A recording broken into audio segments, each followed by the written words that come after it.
తరగతి చదువుతున్నాను. నేను ఈరోజు చేసే పాత్ర పేరు సుభాష్ చంద్రబోస్. నమస్కారం, నేను మీ Subhash చంద్రబోస్ని.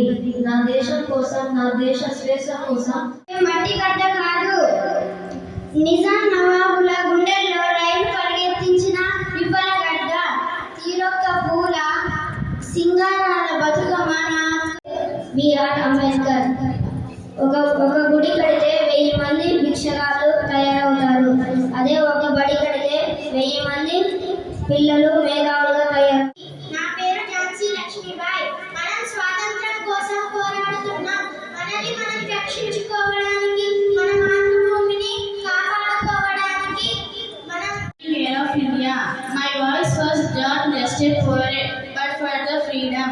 Let us build a new nation where every woman is educated. Shivaji, Jhansi Lakshmibai వంటి ఎందరో వీరులకు జన్మనిచ్చిన భూమిని నేను. మీరందరూ నా బిడ్డలే.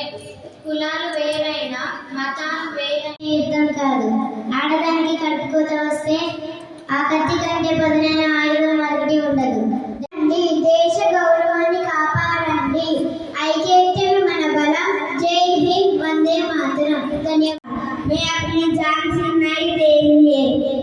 ధన్యవాదాలు. నేను మహాత్మా గాంధీని. జాతీయ మహాత్మా గాంధీని. నా దేశానికి స్వాతంత్రం తీసుకురావడానికి నేను జవహర్లాల్ నెహ్రూని. ఈ లక్ష్యాన్ని సాధించలేని జ్ఞానం నిరుపయోగమైనది. భవిష్యం ఎదురుగా నిలవగానే నిరాశ చెందకూడదు. అది కొత్త ప్రేరణకు నా కోసం మా అమాయక ప్రజలను చంపుతున్నారా? ఇప్పుడు మీ కళ్ళ ముందు